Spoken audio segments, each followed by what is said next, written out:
Por eso digo que no hay mejor evidencia que la evidencia experimental. Con la evidencia experimental puedo yo tener esa sensibilidad, vuelvo y juegan las múltiples variables que convergen al momento de hacer un algo. Con esa experimentación puedo plantear modelos numéricos y decir, ah, bueno, mira, la norma me dice esto por esto. Ah, pero mira que la norma me dice esto por esto. ¿Por qué modelos experimentales? ¿Por qué modelos numéricos? Pues porque los modelos numéricos son mucho más baratos que la experimentación. Si ya tenemos experimentación hecha, apalanquémonos de esa experimentación para poder nosotros hacer nuestros modelos y cotejar por medio de experimentación, calibrar modelos numéricos para tener un algo y a partir de allí saber qué hacer o qué pautas tomar. Bueno, está la parte de bloque cortante. ¿Qué más así interesante? Hay una cosa que brutal que me voló la cabeza y es, no sé si ustedes han visto, bueno, este sí ya es, voy a darles un spoiler de lo que va a pasar en ese contenido, porque ese va a ser un contenido muy poderoso, que mejor dicho, un contenido con mucho valor que vamos a sacar para ustedes. Desde lo más básico, que es axial, estados tensionales de tracción, va a haber un montón de cosas, hasta lo más complejo, ¿listo? Desde lo que pensamos que es sencillo, que es el estado de tensión axial, van a haber un montón de cosas complejas que les van a realmente ustedes a volar la cabeza.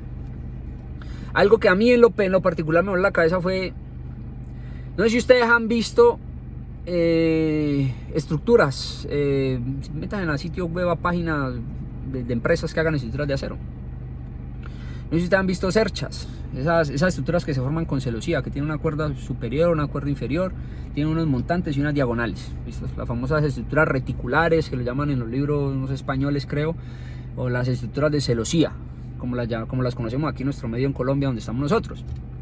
Resulta que la conexión entre esos elementos por lo general se hace con soldadura, ¿listo? Cuando tenemos tramos de 12 metros, ¿listo? Que se pueden transportar por medio de semirremolques. Ahora, si no tenemos vías pavimentadas, no tenemos vías bien organizadas, pues tenemos que hacer tramos de 6, máximo 7 metros para llevarlas en unos camiones más pequeños. Es decir, que entre un elemento y otro hay un empalme, y esos empalmes por lo general son con pernos. Hasta ahí nada raro. Pero resulta que esos elementos que se pueden armar en taller, uno utiliza soldadura para empalmarlos. Resulta que en estructuras de celosía con perfilería angular, en este caso con perfilería angular, podemos hacer estructuras de celosía con tubulares cuadrados, tubulares circulares, tubulares rectangulares.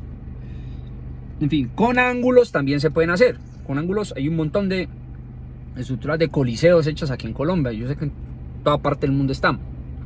Resulta que esas estructuras, por lo general, los ángulos los conectan con soldadura. Sí, normal, no dice listo, sí, con soldadura está bien. Pero resulta que hay una relación entre esa longitud de conexión entre un elemento y otro para que puedan desarrollar fluencia de área gruesa. Resulta que hay una relación. ¿Cómo sale esa relación? Les voy a tirar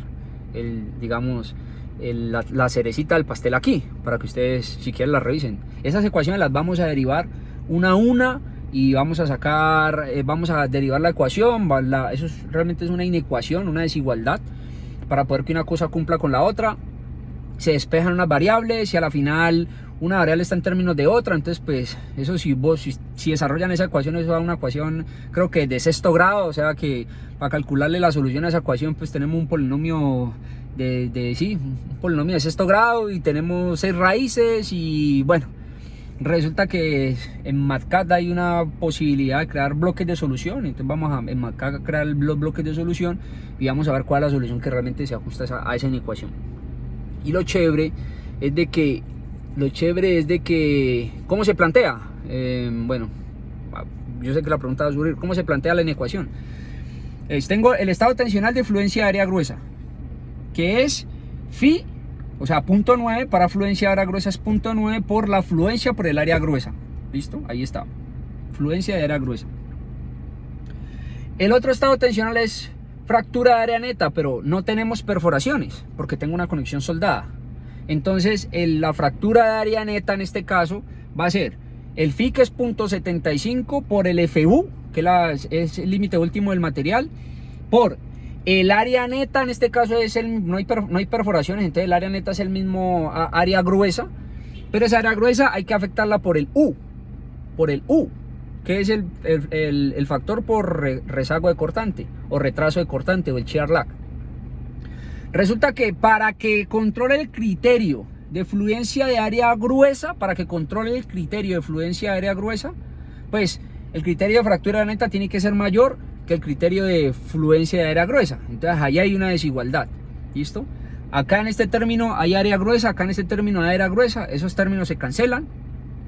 Hay variables que se conocen como el phi en fluencia de área gruesa es 0.9, el phi en fractura es 0.75, pues eso es un número.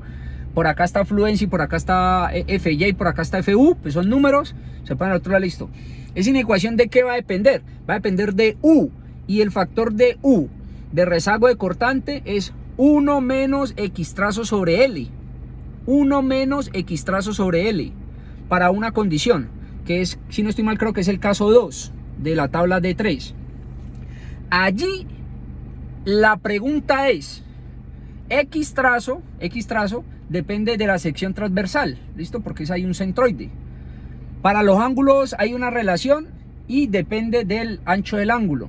Ahora, el L es la longitud de la conexión. Entonces yo aquí tengo una expresión que va a depender de el ancho del ángulo y de la longitud de la conexión. Resulta que al resolver esa ecuación, lo que se tiene es de que para aceros A572 grados 50, ojo, para aceros A572 grados 50, la longitud de la conexión debe ser 4.76 veces el ancho del ángulo.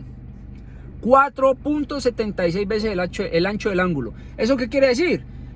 Redondeemos números. 4.76, 4.8, 4.8, pues redondeemos aquí números, va a ser casi 5. Por ejemplo, no tengo calculadora aquí en la mano. Entonces, si tengo un ángulo de 2 pulgadas, o sea, 2 pulgadas por octavo, que entre otras cosas sirve para tracción, pero para compresión no, porque tiene unas relaciones ancho-espesor que lo hacen no ser compacto, no sísmicamente compacto y no compacto. Bueno, si tengo un ángulo de 2 pulgadas, la longitud de conexión es prácticamente casi que 5 veces el ancho del ángulo. 5 por 2, 10 pulgadas. 10 pulgadas son 254 milímetros. Tengo que tener una conexión de largo 254 milímetros para poder que controle fluencia de área gruesa. Si no, se empieza a disminuir por resistencia. ¿Listo? De 10 pulgadas, 254 milímetros. Resolver esas 10 pulgadas no es posible conectando. Está el ángulo, está la cuerda superior del ángulo y ahí le llega el ángulo y soldas ahí esos dos cordoncitos chiquiticos. No. ¿Qué hay que hacer? Hay que poner cartelas. Hay que acartelar. Hay que poner unas platinas allí para tener una longitud de desarrollo, si lo quieren ver de esa forma, como si fuera concreto reforzado. Para poder desarrollar esas fuerzas necesitan poner cartelas. Caso muy diferente que si se tiene acero A36, es, si no estoy mal, 1.74 veces, o sea, 2, más o menos 2. Para el A572 es 5, ¿listo? Entonces ustedes van a decir, bueno, pero ¿para qué todo este rollo? ¿Cómo que para qué todo este rollo? Resulta que cuando diseñamos cerchas en SAP 2000, porque ¿sí o no?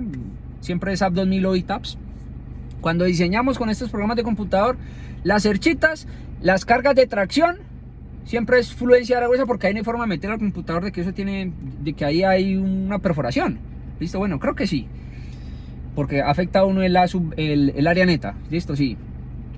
Pero por lo general lo que hacemos es, listo, ¿cuál es la fuerza? Y decimos, bueno, esto va a fluir. Entonces, 0.9 es FY por A y tiene que ser mayor o igual que la fuerza. El FY vamos a utilizar una 0 a 572 o una 36. El 0.9 es 0.9, despejamos a sub G y decimos necesitamos tantos centímetros cuadrados y vamos a utilizar el ángulo tal, 2 pulgadas por un octavo o 3 pulgadas por un cuarto, lo que sea. Y así nos fuimos y así diseñamos esta vaina. ¿Listo? Pero resulta que nos olvidamos de la barraca conexión. Y cuando van a hacer las conexiones, ni siquiera en los planos estructurales aparecen los detalles de la conexión. He visto un montón de planos de firmas reconocidas, de firmas altamente reconocidas en nuestro país, en donde cuando muestran las cerchas no muestran planos de conexiones, ni siquiera cartelas, nada, simplemente hay el angulito, el esquemático, llegándole una cosa con otra. Hombre, eso no quiere decir de que nosotros no debamos de hacer la tarea, ¿listo? De ver cómo vamos a conectar un elemento a otro y cuáles deben ser esas longitudes pertinentes para que esta vaina funcione. Realmente a mí me pareció brutal eso. A mí me pareció brutal, ¿listo? Me pareció brutal cuando descubrí esa forma de relacionar una vaina con otra. Eso hace parte de lo que les voy a mostrar a ustedes en ese material de diseño en tracción. Les voy a mostrar eso. Con un montón de modelos numéricos, con un montón de ejemplos de tracción, gusset play, de conexiones donde está en tracción, diseño, fluencia de era gruesa, fractura de corte, bloque cortante, aplastamiento, desgarramiento. O sea, de los ejemplos que realmente vemos en el desarrollo de nuestro ejercicio profesional, porque realmente eso es lo que a nosotros nos falta. Cuando estamos en la academia, eso era lo que yo realmente a veces criticaba, y era el ejemplo que está en el libro, ese jerraco ejemplo uno nunca lo ve en la práctica profesional. Cuando estamos en el desarrollo de la práctica profesional, lo que hacemos es ir a buscar en Google, y en Google no encontramos nada.